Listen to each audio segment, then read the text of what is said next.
Hi everyone, എൻ്റെ പേര് അശ്വതി. എല്ലാവർക്കും എസ്പി മലയാളത്തിലേക്ക് സ്വാഗതം. ഇന്നത്തെ വീഡിയോയിൽ നമ്മൾ ചെയ്യാൻ പോകുന്നത് ഒരു പ്ലാസോ പാൻസ് ആണ്. വളരെ ഈസി ആയിട്ട് ഒരു 15 to 20 മിനിറ്റ്സിൽ നമുക്ക് തുന്നിയെടുക്കാവുന്നതേ ഉള്ളൂ. സോ ഇതിനായിട്ട് ഞാനിവിടെ ഉപയോഗിച്ചിരിക്കുന്നത് 2 മീറ്റർ തുണിയാണ്. നിങ്ങൾ കുറച്ച് ഹെൽത്തിയർ സൈഡിലാണെങ്കിൽ 2.5 മീറ്റർ വരെ എടുക്കാം. പിന്നെ നമ്മൾ അരവണ്ണത്തിനനുസരിച്ചുള്ള എലാസ്റ്റിക്കും എടുക്കണം. ഞാനിവിടെ 2 ഇഞ്ചിൻ്റെ എലാസ്റ്റിക്കാണ് എടുത്തിരിക്കുന്നത് കേട്ടോ. സോ ഫസ്റ്റ് ഓഫ് ഓൾ നമുക്ക് തുണി മടക്കിയെടുക്കാം.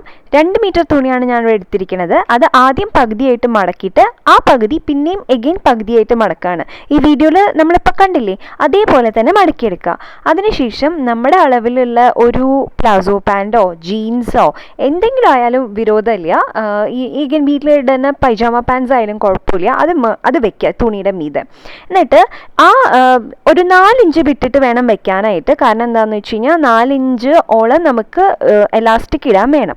എന്നിട്ട് നമ്മൾ ആ പ്ലാസോ പാൻസിൻ്റെ അവിടെ നിന്ന് ഒരു 4-5 ഇഞ്ച് വിട്ടിട്ട് അതേപോലെ തന്നെ വരച്ചെടുക്കുക. ഞാൻ ഇപ്പോൾ വരയ്ക്കണില്ലേ, അതേപോലെ ഇങ്ങനെ വളച്ചു എങ്ങനെയാണോ പ്ലാസോ പാൻസിൻ്റെ അളവുള്ളത് അതേപോലെ വരച്ചെടുക്കുക. പക്ഷെ ഒരു 4 ഇഞ്ച് വിട്ടിട്ട് വേണം വരയ്ക്കാനായിട്ട്. കാരണം എന്താണെന്ന് വെച്ച് കഴിഞ്ഞാൽ നമ്മുടെ എലാസ്റ്റിക് ഇട്ട് കഴിഞ്ഞാൽ ഇത് ഒന്ന് ചുരുങ്ങുമ്പോൾ അത് ചുരുങ്ങുമ്പോൾ അത്രയ്ക്ക് ഫാബ്രിക് വേണ്ടേ, അതിന് വേണ്ടിയിട്ടാണ് ചെയ്യണത്. പിന്നെ എനിക്ക് നല്ല വിട്ട് വേണമെന്ന് തോന്നി, അതുകൊണ്ടാണ് ഞാൻ എൻ്റെ പ്ലാസോ പാൻറ്റിൻ്റെ അളവിനെക്കാട്ടിലും കൂടുതൽ കാലിൻ്റെ വണ്ണം എടുത്തിട്ട് ഞാനിങ്ങനെ വരച്ചിരിക്കണത്. അത്രയും വണ്ണം ഉണ്ടാവും അപ്പോൾ കാലിന്. അത് നിങ്ങളുടെ ഇഷ്ടമാണ്. നമുക്ക് കുറവ് വണ്ണമാണ് ഇഷ്ടം വെച്ചാൽ അതിനനുസരിച്ച് നമുക്ക് അഡ്ജസ്റ്റ് ചെയ്ത് വരയ്ക്കാം. കൂടുതലാണ് ഇഷ്ടം വെച്ചാൽ അതിനനുസരിച്ച് അഡ്ജസ്റ്റ് ചെയ്തെടുക്കാം. എന്നിട്ട് നമ്മൾ അത് പാർട്ട് ചെയ്തെടുക്കുമ്പോൾ രണ്ട് പാർട്ട് കിട്ടും. 2 കാലിൻ്റെ ഓരോരോ ഭാഗങ്ങളായിട്ട് കിട്ടും. ഇനി നമുക്ക് എന്താ വേണ്ടതെന്ന് വെച്ചാൽ നമ്മുടെ കർവ്ഡ് എഡ്ജസ് ഇല്ലേ, നമ്മൾ വളച്ച് വെട്ടിയിരിക്കുന്നത്, അത് തമ്മിൽ കൂട്ടി യോജിപ്പിക്കാം. അതായത് ഈ 2 കർവ്ഡ് എഡ്ജസിൻ്റെ അറ്റത്തൂടെ നമുക്ക് തുന്നിയെടുക്കണം. സോ അതിനായിട്ട് നമുക്ക് ഈ 2 പാൻസിൻ്റെ 2 ഭാഗങ്ങളില്ലേ, അത് രണ്ടും നല്ല വശവും കൂടി കൂട്ടി വയ്ക്കുക. നമുക്ക് ശ്രദ്ധിക്കേണ്ടതെന്ന് വെച്ചാൽ ഈ 2 കർവ്ഡ് എഡ്ജസും ഒരേപോലെ വേണം വെക്കാനായിട്ട്. അതിനുശേഷം ചീത്ത വശത്തിൻ്റെ എഡ്ജിലൂടെ, ഈ കർവ്ഡ് എഡ്ജിലൂടെ ഒരു സ്റ്റിച്ച് കൊടുക്കുക. സോ 2 സ്റ്റിച്ച് കൊടുക്കണം, നല്ലതാണ്. സ്ട്രോങ് ആയിട്ട്, അതായത് പെട്ടെന്ന് കീറി പോകാണ്ടിരിക്കാൻ, തുന്നിൽ വിട്ട് പോകാണ്ടിരിക്കാനായിട്ട് ഇങ്ങനത്തെ ഭാഗങ്ങളൊക്കെ വരുമ്പോൾ നമുക്ക് 2 സ്റ്റിച്ച് കൊടുക്കുന്നത് വളരെ നല്ലതാണ്. അപ്പോൾ 2 ഭാഗത്തും ഇതേപോലെ 2 സ്റ്റിച്ച് കൊടുക്കുക. അതിനുശേഷം നമുക്ക് എന്താ വേണ്ടതെന്ന് വെച്ച് കഴിഞ്ഞാൽ, നമുക്ക് ഈ പാൻസിൻ്റെ അറ്റമില്ലേ, പാൻസിൻ്റെ ഏറ്റവും അടിഭാഗം, ഈ അടിഭാഗത്ത് നമുക്കൊരു സ്റ്റിച്ച് കൊടുക്കണം. ഇപ്പം ഞാൻ ചെയ്യാൻ പോണ പോലെ. അതിനായിട്ട് ഞാൻ 2 ഇഞ്ചാണ് മടക്കിയിരിക്കുന്നത്. 1 ഇഞ്ച് ഒരു തവണ മടക്കും, പിന്നെ 1 ഇഞ്ച് ഒരു തവണയും കൂടെ മടക്കിയതിന് ശേഷം ഒരു സ്റ്റിച്ച് കൊടുക്കുകയാണ്. നമുക്ക് നല്ല നീറ്റായിട്ടുള്ള എഡ്ജ് വേണ്ടേ കാലിൻ്റെ 2 ഭാഗത്തും, അതായത് കാലിൻ്റെ അടിയിൽ. അപ്പോൾ അതിനായിട്ട് നമ്മൾ ഈ പറഞ്ഞ പോലെ മടക്കി ഒരു സ്റ്റിച്ച് കൊടുക്കുക. ഇങ്ങനത്തെ സ്ഥലത്തൊന്നും 2 സ്റ്റിച്ച് കൊടുക്കണമെന്നില്ല. ഇത് ഒറ്റ സ്റ്റിച്ച് മതി, അതാണ് ഭംഗി. പക്ഷേ നമ്മൾ ഈ മടക്കുകൾ, ഈ കർവ്ഡ് എഡ്ജസും പിന്നെ ഈ അരയുടെ അവിടെയുള്ള ഭാഗം, അതായത് നമുക്ക് മൂവ്മെൻറ്റ് ഒരുപാടുള്ള ഭാഗങ്ങൾ ഉണ്ടാവില്ലേ, ആ ഭാഗങ്ങളിലൊക്കെ നമ്മൾ എപ്പോഴും 2 സ്റ്റിച്ച് കൊടുക്കണം, നല്ലതാണ്. അങ്ങനെയാകുമ്പോൾ നല്ല സ്ട്രോങ് ആയിട്ടിരിക്കും, അവിടെ പെട്ടെന്ന് കീറാനുള്ള ചാൻസ് വളരെ കുറവാണ്. ഇപ്പം നമ്മൾ പാൻസിൻ്റെ 2 കാലിൻ്റെ അറ്റവും നമ്മൾ സ്റ്റിച്ച് ചെയ്ത് കഴിഞ്ഞു. അതിനുശേഷം ഞാൻ കാണിച്ചു തരാം അതെങ്ങനെയാണ് ഉള്ളതെന്നുള്ളത്.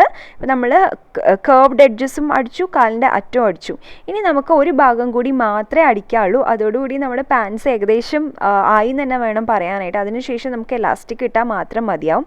ഈ എഡ്ജ് ഞാനിപ്പോൾ കാണിക്കുന്നില്ലേ, അതിലൂടെ നമ്മളൊരു സ്റ്റിച്ച് കൊടുക്കുക. എഗെയിൻ ഇങ്ങനത്തെ ഭാഗത്ത് 2 സ്റ്റിച്ച് കൊടുക്കുന്നത് നല്ലതാണ്. കണ്ടില്ലേ, അതോടുകൂടി നമ്മുടെ പ്ലാസോ പാൻസ് റെഡിയാണ്. അപ്പോൾ കാലിൻ്റെ പാർട്ടിൽ നല്ല സ്ട്രോങ് ആയിട്ടുള്ള 2 സ്റ്റിച്ച് കൊടുക്കുക. ഇനി നമുക്ക് എലാസ്റ്റിക് വേണം. എലാസ്റ്റിക് നമ്മുടെ കൃത്യം അരവണ്ണം എത്രയാണോ അത്ര വേണം നമ്മൾ എലാസ്റ്റിക് എടുക്കാനായിട്ട്. ഇപ്പോൾ എൻ്റെ അരവണ്ണം എന്ന് പറഞ്ഞു കഴിഞ്ഞാൽ എനിക്ക് 24 അല്ലെങ്കിൽ 25 ആയിരിക്കും എൻ്റെ അരവണ്ണം. അപ്പോൾ ഞാൻ കൃത്യം എലാസ്റ്റിക്കിൽ അത്ര തന്നെയാണ് എടുത്തിരിക്കുന്നത്. ഇപ്പോൾ ഇവിടെ ഞാൻ 25 എടുക്കണമെന്ന് വെച്ചാൽ 25 ഇഞ്ചാണ് ഞാൻ അരവണ്ണത്തിന് വേണ്ടിയിട്ട് എലാസ്റ്റിക്കിൽ നിന്ന് നമ്മൾ വെട്ടിയെടുക്കേണ്ടത്. പിന്നെ എലാസ്റ്റിക്കിൽ നമ്മുടെ അരവണ്ണം എടുത്തിട്ട് അതിനനുസരിച്ച് വെട്ടിയെടുക്കുമ്പോൾ ഒരിക്കലും നമ്മൾ എലാസ്റ്റിക് വലിച്ചു പിടിക്കരുത്. എലാസ്റ്റിക് എങ്ങനെയാണോ അതേപോലെ വെച്ചിട്ട് അതിൽ നമ്മൾ അരവണ്ണം മാർക്ക് ചെയ്ത് വെട്ടിയെടുക്കുക. എലാസ്റ്റിക് ഒരിക്കലും വലിച്ചു പിടിക്കരുത്. അങ്ങനെയാകുമ്പോൾ നമ്മുടെ മെഷർമെൻറ്റ് കംപ്ലീറ്റ്ലി തെറ്റും. നമുക്കപ്പോൾ പ്ലാസോ പാൻറ്റ് റെഡി ആയിട്ടുണ്ട്. ഇനി നമുക്ക് വേണ്ടത് അരഭാഗത്ത് നമ്മുടെ എലാസ്റ്റിക് ഇൻസേർട്ട് ചെയ്യാമെന്നുള്ളതാണ്. അതിനായിട്ട് ഞാനിവിടെ ഫസ്റ്റ് 1 ഇഞ്ച് മടക്കി അടിക്കും. അതിനുശേഷം ഒരു 2.25 ഇഞ്ച് മടക്കി അടിക്കും. സോ 2.25 ഇഞ്ച് മടക്കി അടിക്കുമ്പോൾ സ്റ്റിച്ച് ചെയ്യുമ്പോൾ എന്താ ശ്രദ്ധിക്കേണ്ടത് വെച്ചാൽ നമ്മളൊരു ചെറിയ ഗ്യാപ്പ് വിടണം, എന്നാലേ നമുക്ക് ഇലാസ്റ്റിക് ഇൻസേർട്ട് ചെയ്യാൻ സാധിക്കുള്ളൂ. അപ്പം ഞാൻ കാണിച്ചു തരാം. അപ്പോൾ ആദ്യം നമ്മൾ എന്താ ചെയ്യണമെന്ന് വെച്ചാൽ ഒരു ഇഞ്ചോളം മടക്കി നമ്മൾ അവിടെ ഒരു സ്റ്റിച്ച് കൊടുക്കുകയാണ്.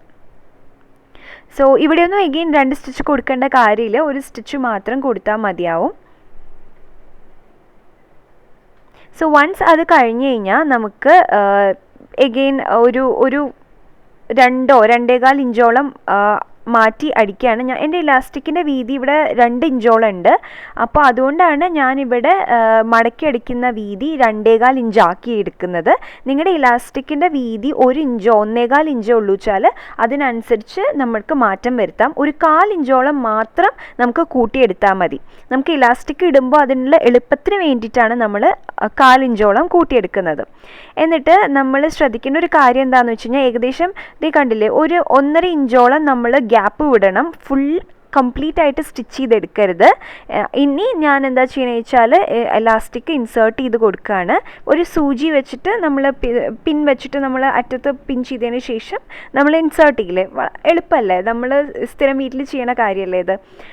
അപ്പോൾ അത് ചെയ്തതിന് ശേഷം നമ്മൾ പിന്നെടുത്ത് മാറ്റുക. എന്നിട്ട് നമ്മൾ ഇലാസ്റ്റിക് തമ്മിൽ യോജിപ്പിക്കുക, ഇലാസ്റ്റിക് തമ്മിൽ ഒരു സ്റ്റിച്ച് കൊടുക്കുക. അത് സെക്യൂർ ആയിട്ട് ഇരിക്കാൻ വേണ്ടിയിട്ടാണ്. വൺസ് നമ്മൾ അത് സ്റ്റിച്ച് കൊടുത്തിട്ട് അത് സെക്യൂർ ആയതിന് ശേഷം നമ്മൾ ബാക്കി ഇടയിൽ ഒരു ചെറിയ ഗ്യാപ്പില്ലേ, നമ്മൾ ഇലാസ്റ്റിക് ഇടാൻ വേണ്ടിയിട്ട് നമ്മൾ സ്റ്റിച്ച് ചെയ്യാണ്ട് വിട്ടിരിക്കുന്ന ഒരു ചെറിയ ഗ്യാപ്പ്, അത് എഗെയിൻ നമ്മൾ ഒരു സ്റ്റിച്ച് കൊടുത്തിട്ട് അത് കംപ്ലീറ്റ് ചെയ്യാം. സോ ഇലാസ്റ്റിക്കിൻ്റെ അവിടെ ഒരു 4-5 സ്റ്റിച്ചെങ്കിലും കംപ്ലീറ്റ്ലി അങ്ങോട്ടും ഇങ്ങോട്ടും ആയിട്ട് കൊടുക്കണം. സിഗ്സാഗ് സ്റ്റിച്ച് ഉണ്ടെങ്കിൽ അത് കൊടുക്കണതായിരിക്കും നല്ലത്. ഇൻ കേസ് നിങ്ങൾക്ക് നോർമൽ മെഷീനാണ് യൂസ് ചെയ്യണത്, സിഗ്സാഗ് സ്റ്റിച്ച് ഇല്ലെങ്കിൽ നോർമൽ സ്റ്റിച്ച് തന്നെ 5-6 തവണ ചെയ്താലും മതിയാവും. അതിനുശേഷം ഈ ഗ്യാപ്പ് എന്താണോ ഉള്ളത് അത് നമ്മൾ ഒരു സ്റ്റിച്ച് കൊടുത്തിട്ട് കംപ്ലീറ്റ് ചെയ്തെടുക്കുകയാണ്. സോ അത് വെച്ചിട്ട് നമ്മുടെ പ്ലാസോ പാൻസ് റെഡിയാണ്. വളരെ എളുപ്പമല്ലേ, ആർക്ക് വേണമെങ്കിലും തുന്നാൻ അറിയാവുന്ന ആർക്ക് വേണമെങ്കിലും ഇത് സ്റ്റിച്ച് ചെയ്തെടുക്കാവുന്നതേ ഉള്ളൂ. അല്ലാച്ചാൽ നിങ്ങൾക്ക് ഈ പറഞ്ഞ പോലെ 2 മീറ്റർ കൊടുത്തിട്ട് നമുക്ക് ടൈലറോട് ഇതേപോലെ ചെയ്ത് തരാൻ പറഞ്ഞാലും മതി. നമുക്ക് ഈ ടീഷർട്ടിൻ്റെ കൂടെ കുർത്തയുടെ ഒപ്പം ഒക്കെ നല്ല രസമായിട്ട് നമുക്കിത് സ്റ്റൈൽ ചെയ്തെടുക്കാം. ഇത് ഞാൻ കലംകാരി ഫാബ്രിക്കാണ് എടുത്തിരിക്കുന്നത്, നിങ്ങൾക്ക് എന്ത് ഇഷ്ടമുള്ള ഫാബ്രിക് വേണമെങ്കിലും എടുക്കാവുന്നതേ ഉള്ളൂ. സോ ഇതേപോലെ തന്നെ ഞാനൊരു സോഫ്റ്റ് കോട്ടൺ മെറ്റീരിയലിൽ ചെയ്ത വേറൊരു പ്ലാസോ പാൻസ് ഉണ്ട്, അത് ഞാൻ ഇപ്പോൾ കാണിച്ചു തരാം. അപ്പോൾ അതിൻ്റെ ഫ്ലോ കംപ്ലീറ്റ്ലി ഡിഫറെൻ്റ് ആണ്. ഇത് കുറച്ച് സ്റ്റിഫായിട്ട് നിങ്ങൾക്ക് കാണില്ലേ, നല്ല ഫ്ലോയി ആയിട്ടാണ് കിടക്കണത്. സോ നിങ്ങൾക്ക് എല്ലാവർക്കും ഈ വീഡിയോ ഇഷ്ടപ്പെട്ടു എന്ന് ഞാൻ വിചാരിക്കുന്നു. അങ്ങനെയാണെങ്കിൽ ഈ വീഡിയോയ്ക്ക് ലൈക്ക് ചെയ്യുക, സബ്സ്ക്രൈബ് ചെയ്യുക. അടുത്ത വീഡിയോയിൽ കാണാം. അതുവരെ bye, take care, love you all.